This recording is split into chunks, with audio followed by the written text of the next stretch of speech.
E5 TV news కు స్వాగతం. ముందుగా హెడ్లైన్స్. రికార్డు స్థాయిలో అయోధ్య హుండీ ఆదాయం.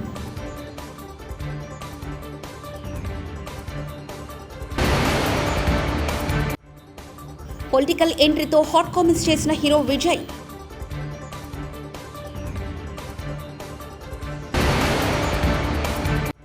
శరద్ పవార్తో వైఎస్ షర్మిల ఏపీ కాంగ్రెస్ నేతల భేటీ.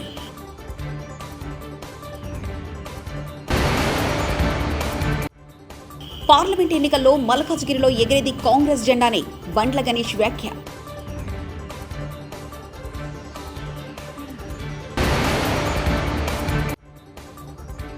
నెల్లూరులో తెలుగుదేశం పార్టీ కార్యకర్తల కుటుంబానికి నారా భువనేశ్వరి పరామర్శ.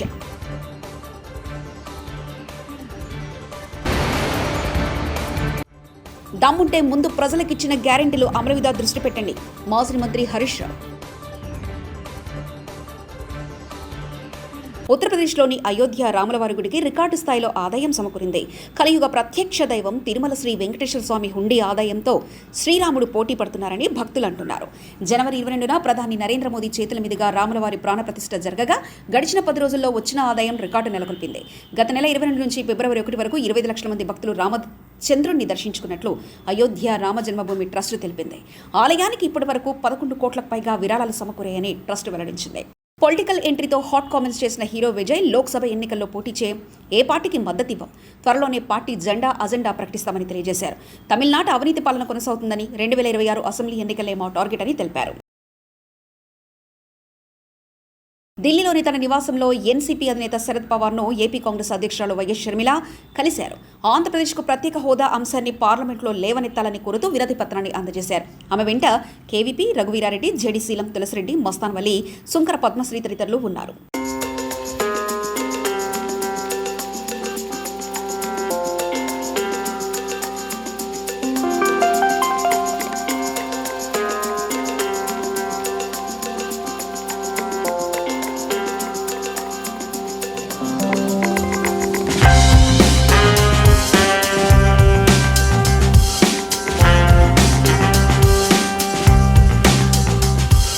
పార్లమెంటు ఎన్నికల్లో మల్కాజ్గిరిలో ఎగిరేది కాంగ్రెస్ జెండానేనని నిర్మాత బండ్ల గణేష్ అన్నారు. ఆ స్థానం నుంచి ఎంపీగా పోటీ చేసేందుకు ఆయన శుక్రవారం దరఖాస్తు చేశారు. కాంగ్రెస్ పార్టీ తనకు టికెట్ ఇస్తుందని ఆశాభావాన్ని వ్యక్తం చేశారు. పాలనలో అంతా సంతోషంగా ఉన్నారు. అప్పట్లో చరిత్రలో ఉండేది పాండవులు ఎక్కడుంటే అక్కడ అన్ని శుభాలే జరుగుతున్నాయి, మంచి జరుగుతుంది, అన్ని బాగుంటాయి అనే చిన్నప్పుడు మేము చరిత్రలో చదువుకున్నాం. అది ఈ 60 రోజుల నుంచి జరుగుతుంది. ఇద్దరు కలిస్తే మాట్లాడుకునేది కాంగ్రెస్ పరిపాలన గురించి. ఎక్కడ మాట్లాడే డిస్కషన్ కాంగ్రెస్ పరిపాలన. అబ్బా అద్భుతంగా జరుగుతుంది. రేవంత్ రెడ్డి గారు మంత్రివర్గం కానీ, రేవంత్ రెడ్డి గారు కానీ, కాంగ్రెస్ పరిపాలన కానీ, గౌరవ మంత్రులు, మాజీ మంత్రులు కానీ, ముఖ్యమంత్రులు గారు కానీ వాళ్ళు మాట్లాడుతున్న తీరు చూస్తుంటే చాలా బాధగా ఉంది, చాలా దుఃఖం వేస్తుంది నాకు. జనం ఓటేపీచి గెలిచిన ఎమ్మెల్యేలు ముఖ్యమంత్రి గారిని ఎవరిని కలుస్తారండి? వాళ్ళ సమస్యలు తీరవద్దా? వాళ్ళ సమస్యలు సాల్వ్ చేసుకోవద్దా? ప్రజలకు వాళ్ళు సేవ చేయొద్దా? వాళ్ళు కలవద్దా?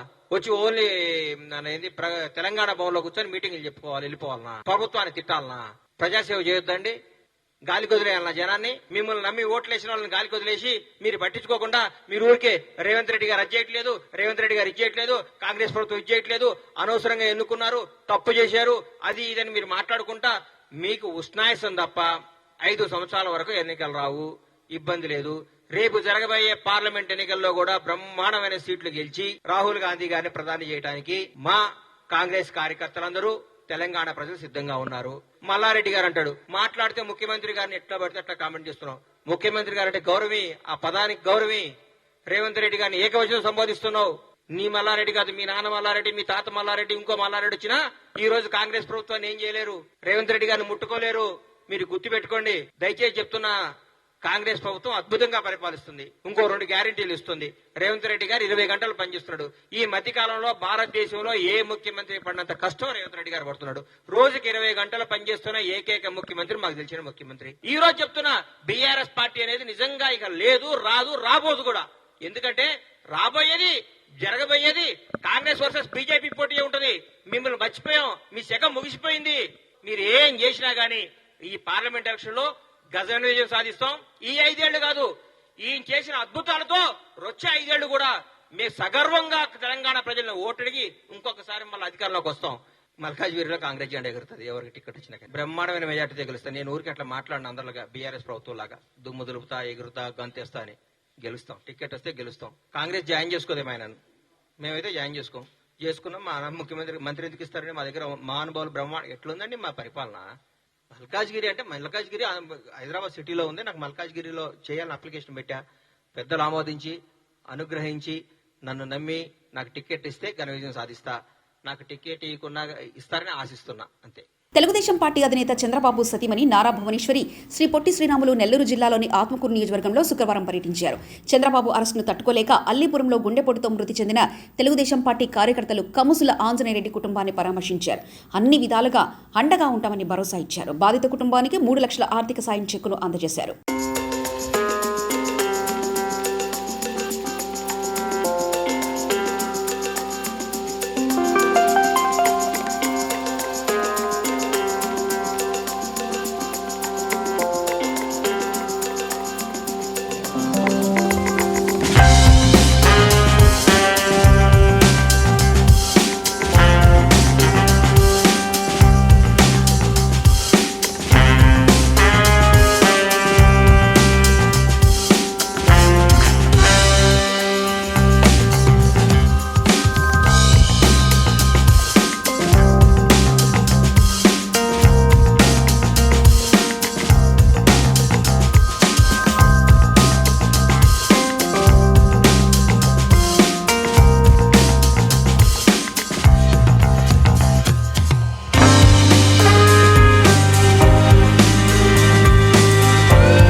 ఇచ్చిన హామీలు అమలు చేయడం చేతగాక ప్రశ్నిస్తున్న బీఆర్ఎస్ నేతలపై వ్యక్తిగత దాడులకు పాల్పడతారా?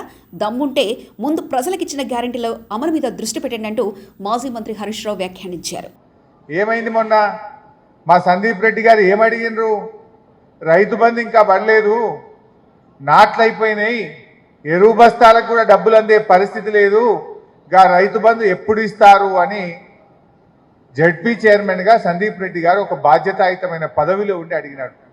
ఆయన ఏం మాట్లాడిండు? ఇవాళ ఆయన మాటలు ఎవరన్నా హర్షిస్తారా? పోలీసులను పెట్టి సందీప్ రెడ్డి గారిని పంపించాల్సిన పరిస్థితి అంటే అహంకారం, అధికారం ఉందనేటువంటి అహంకారం వాళ్ళలో కనబడతా ఉంది. ఏం మాట్లాడతాడు వెంకటరెడ్డి గారు? BRS party 39 ముక్కలైందంటాడు. రైతు బంధు అడిగిన చెప్పుతో కొట్టమంటాడు. రైతు బంధు ఎప్పుడు వేస్తారన్న సందీప్ రెడ్డి గారిని జడ్పీ చైర్మన్ అని కూడా చూడకుండా పోలీసులను పెట్టి బయటకు పంపించే ప్రయత్నం చేస్తాడు. అంటే అహంకారం కనబడతా ఉంది. ఈ అహంకారాన్ని ప్రజలు ఎప్పుడు కూడా సహించరు. తప్పకుండా ప్రజలు వారికి తగిన గుణపాఠం చెప్తారు. నిజంగా అసలు వెంకటరెడ్డి గారికి ఇవాళ ఈ జిల్లా మీద ప్రేమ ఉంటే ఆయన కేఆర్ఎంబికి ఇవాళ ప్రాజెక్టులు అప్పగించిన దాని మీద స్పందించాలి. ఇవాళ ఏమైంది? ప్రాజెక్టులన్నీ కూడా కేఆర్ఎంబికి అప్పచెప్తే ఏమవుతుంది? రేపు నల్లగొండ జిల్లాకు త్రాగునీరు రాదు, నల్లగొండ జిల్లాకు సాగునీరు రానటువంటి పరిస్థితి వస్తుంది. నీ ప్రాజెక్టే నీ చేతిలో లేకుండా పోతే, రేపు శ్రీశైలంలో జల విద్యుత్ ఉత్పత్తి జరగకపోతే సాగర్కు నీళ్లు వస్తాయా? సాగర్కు నీళ్లు రాకపోతే నీ ఏఎంఆర్పి ప్రాజెక్ట్ నడుస్తుందా? నీ సాగర్ ఎడమ కాలువకు నీళ్లు వస్తాయా? రేపు మనకు తాగునీరు దొరుకుతుందా? అసలు దాని మీద స్పందిస్తలేరు. 2021లో నిర్ణయం తీసుకున్న బీఆర్ఎస్ ప్రభుత్వం నాడు కేఆర్ఎంబికి ప్రాజెక్టులు అప్పచెప్పలేదు. కానీ మీరు పైకేమో మేము అప్పచెప్పమన్నారు, లోపలనేమో సంతకాలు పెట్టి వస్తున్నారు. ఇవాళ నిన్న కేఆర్ఎంబికి ప్రాజెక్టులు అప్పచెప్పిందంటే ఇది నల్లగొండ జిల్లా ప్రజలకు తీరని ద్రోహం జరుగుతూ ఉంది. ఈరోజు ఆనాడు వెంకటరెడ్డి గారు మంత్రిగా ఉన్నప్పుడు నల్లగొండను ముంచిండ్రు, పులిచింతల గట్టి ఆంధ్రాకు నీళ్లు ఇచ్చే పని చేసింది. ఇవాళ మీరు జిల్లాలో 2 మంత్రులున్నా మళ్ళీ ఇవాళ ప్రాజెక్టులు కేఆర్ఎంబికి అప్పచెప్తే ఈ జిల్లా ప్రజలకు తీవ్రమైనటువంటి నష్టం జరిగేటువంటి పరిస్థితి ఉన్నది. దాని మీద స్పందించండి, ప్రజల ప్రయోజనాలు కాపాడండి. అధికారం ఉంది కదా అని ఇవాళ పోలీసులను వాడుకొని మా కార్యకర్తల మీద కేసులు పెట్టడమో, మా ప్రజాప్రతినిధులను బెదిరించడమో, మా పార్టీ నాయకులను నీ పార్టీలో చేర్చుకోవడం గొప్పతనం కాదు. ప్రజలు అన్ని విషయాలు కూడా గమనిస్తుంటారు. నాడు అన్ని అబద్ధాలే కదా. ఎలా మీరు కనీసం ప్రభుత్వంలోకి వచ్చినారు, ప్రచారంలో అంటే అబద్ధాలు మాట్లాడితే మాట్లాడిందేమో గెలవాలని, కనీసం పాలనలోనైనా నిజాయితీ చూపించండి, నిజాయితీగా పరిపాలన చేయండి, ప్రజలకు ఇచ్చిన హామీలు అమలు చేయండి, లేదంటే ప్రజలే మీకు తగిన గుణపాఠం చెప్తారని చెప్పి నేను మనవి చేస్తా ఉన్నాను. కృష్ణానది జలాల్లో మన వాటా తేల్చకుండానే కృష్ణా బోర్డుకు మన జలాలను అప్పగించిన కాంగ్రెస్ ప్రభుత్వం, బీఆర్ఎస్ వర్కింగ్ ప్రెసిడెంట్ కేటీఆర్. ఈ రెండు జీవనదులే మన తెలంగాణలో రైతుకు ప్రాణాధారం. అట్లాంటి కృష్ణానదిలో ఇప్పటి వరకు గత 10 ఏళ్లలో తెలంగాణ రాష్ట్రం ఏర్పడ్డాక ఆ కృష్ణానదిలో మా వాటా ఎంత, ఉమ్మడి ఆంధ్రప్రదేశ్ నుంచి ఏర్పడ్డ తర్వాత అల్లగైన తర్వాత మా వాటా ఎంత అంటే వాటానేమో తేల్చలేదు. మోడీ గారు 10 ఏళ్లలో కనీసం కృష్ణా జలాల్లో తెలంగాణ హక్కు ఎంత, వాటా ఎంత అని తేల్చే టైం ఆయనకు లేదు. లేకపోగా నిన్న రేవంత్ రెడ్డి గారు ఢిల్లీకి పోయి నిన్న వచ్చింది బయటికి వార్త, KRMB అని ఉంటది, కృష్ణా రివర్ మేనేజ్మెంట్ బోర్డు అని. మన వాటా తేల్చకుండానే, మన నీళ్ళెంతో లెక్కలు చెప్పకుండానే ఇవాళ కృష్ణా రివర్ మేనేజ్మెంట్ బోర్డుకి ఆ కృష్ణా జలాలను అప్పజెప్పి రేపు ఏ ప్రాజెక్టు కట్టాలన్నా, అక్కడికి వెళ్ళి ఒక చుక్క నీరు తీసుకోవాలన్నా ఢిల్లీ ఓన్ చేతిలో మన జుట్టు పెట్టి ఇవాళ ఈ ముఖ్యమంత్రి గారు మన ప్రయోజనాలను, మన రాష్ట్ర ప్రయోజనాలను ఢిల్లీకి తాకట్టు పెట్టి వచ్చినాడు. ఎందుకుండాలే బీఆర్ఎస్, ఎందుకుండాలే గులాబీ జెండా పార్లమెంట్ లో అంటే ఇవాళ మీరు చూస్తున్నారు పార్లమెంట్ లో కేవలం ఒకే ఒక్క పార్టీ మాత్రమే అడుగుతున్నది, ఒకే ఒక్క పార్టీ మాత్రమే కృష్ణా జలాల్లో తెలంగాణ వాటా గురించి కొట్లాడుతున్నది.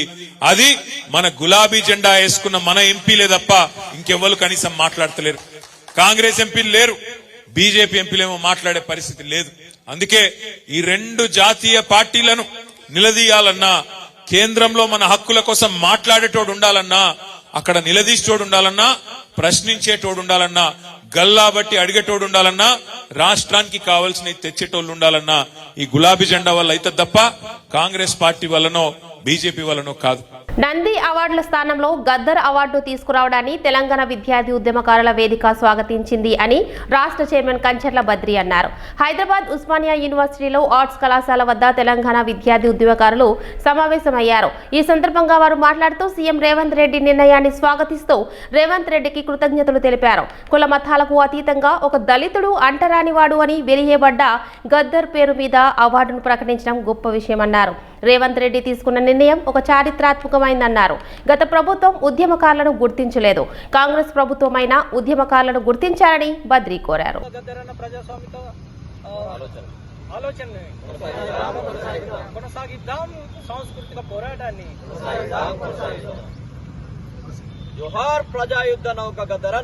నేల మీద విరబూసిన విప్లవ గానం ప్రజాయుద్ధ నౌక గద్దరన్న గత తరానికి, నూతన తరానికి ఒక వారధిగా పనిచేసి తన జీవితాంతం తెలంగాణ ప్రజా గొంతుకగా తెలంగాణ నేల మీద ఆడి పాడి గజ్జగట్టి గొంతెత్తి పాలక వర్గాలను ప్రశ్నించి తన వెన్నుపూసలో బుల్లెట్లు దిగినప్పటికీ తన ఆట ఆపలేదు, మాట ఆపలేదు, పాట ఆపలేదు. తెలంగాణ నేలనంతా కూడా తన పాద ముద్రలతో నింపినటువంటి ప్రజా యుద్ధ నౌక ప్రజా గాయకుడు గద్దరన్నను గౌరవిస్తూ తెలంగాణ ప్రభుత్వం, శ్రీ ముఖ్యమంత్రి రేవంత్ రెడ్డి గారు నిన్న తెలంగాణ ప్రజా సమక్షంలో గద్దరన్న జయంతిని తెలంగాణ ప్రభుత్వం అధికారికంగా నిర్వహించడంతో పాటు గద్దరన్న పేరు మీద అవార్డును కూడా తెలంగాణ కోసం ఆడి పాడినటువంటి ప్రజా గాయకులకు, రచయితలకు, కళాకారులను గుర్తిస్తూ వారికి నంది అవార్డుల స్థానంలో గద్దరన్న అవార్డును ఇస్తామని చెప్పడాన్ని తెలంగాణ సమాజం, తెలంగాణ విద్యార్థి సమాజం, అదేవిధంగా కవులు, కళాకారులు అందరూ కూడా స్వాగతిస్తున్నట్లుగా ఇవాళ మేము ఉస్మానియా యూనివర్సిటీ వేదికగా తెలంగాణ విద్యార్థి ఉద్యమకారుల వేదిక తరపున ముఖ్యమంత్రి రేవంత్ రెడ్డి గారి నిర్ణయాన్ని స్వాగతిస్తూ అభినందనలు తెలియజేస్తూ వారికి ధన్యవాదాలు కూడా తెలియజేస్తా ఉన్నాం. ఈ వచ్చినటువంటి మిత్రులతో పాటు మీడియా మిత్రులకు అందరికీ కూడా తెలంగాణ విద్యార్థి ఉద్యమకారుల తరపున మేము తెలంగాణ ప్రభుత్వానికి ఒక సూచన చేయదలుచుకున్నాం. తెలంగాణను గత ప్రభుత్వాలు ఉద్యమకారులను విస్మరించి అదే తెలంగాణ విద్యార్థులను ఉక్కుపాదంతో అణిచివేసినటువంటి చరిత్ర ఉంది. ఇవాళ ఈ ప్రభుత్వం వచ్చిన తర్వాత ఉద్యమకారులను గుర్తించి వారిని కూడా ఇదే విధంగా గౌరవిస్తుందని చెప్పేసి మేము ఆశిస్తున్నాము. ఈ మీ మీడియా ముఖంగా ఈ విషయాన్ని ముఖ్యమంత్రి గారి దృష్టికి తీసుకుపోయి తెలంగాణ కోసం ఎంతో మంది విద్యార్థులు ప్రాణాలు బలిదానం ఇచ్చారు, ఎంతో మంది విద్యార్థులు కేసులు పెట్టుకున్నారు. అంతేకాకుండా కేసులు కానటువంటి మిత్రులు కూడా అనేక మంది ఫోర్ ఫ్రంట్ లో ఉండి పోరాటం చేసినటువంటి వాళ్ళకు కూడా సముచితమైనటువంటి గౌరవాన్ని, స్థానాన్ని ఇవ్వాలని చెప్పి మేము కోరుతా ఉన్నాం. రికార్డు స్థాయిలో అయోధ్య హుండీ ఆదాయం.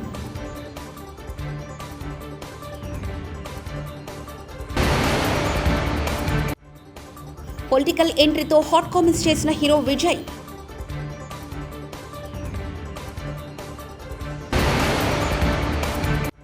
శరద్ పవార్తో వైఎస్ షర్మిల, ఏపీ కాంగ్రెస్ నేతల భేటీ.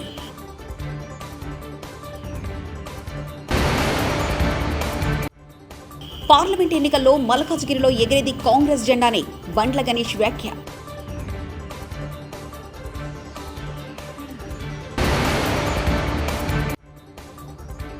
నెల్లూరులో తెలుగుదేశం పార్టీ కార్యకర్తల కుటుంబానికి నారా భువనేశ్వరి పరామర్శ.